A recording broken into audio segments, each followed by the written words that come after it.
Lo que ha ocurrido el otro día en esta ciudad ha sido inaudito. Ha venido el presidente del gobierno a hacerse un vídeo.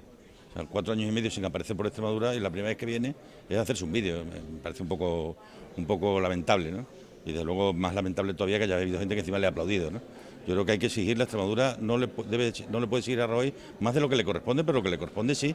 Y desde luego resulta bastante inconcebible que un presidente del gobierno haya venido 2 veces en 5 años a Extremadura, las 2 veces en campaña y las 2 veces a no decir nada, ¿no? Me hubiera gustado haber visto del presidente del gobierno, de nuestro gobierno, del gobierno de España, que también es nuestro presidente, un poquito más de compromiso, un mínimo de compromiso con esta tierra. Me dio la sensación, además, de que lo hizo con un distanciamiento de las preocupaciones reales de la gente, como si viniera un poco a pasar el rato, a hacerse una foto y a marcharse. Aquí hay mucha gente que lo está pasando muy mal y que hubiera agradecido del presidente del gobierno una cierta complicidad con nosotros, que hubiera sido necesario. No solo no hubo eso, nada de eso, sino que pasó por Extremadura como el que oye llover, ¿no?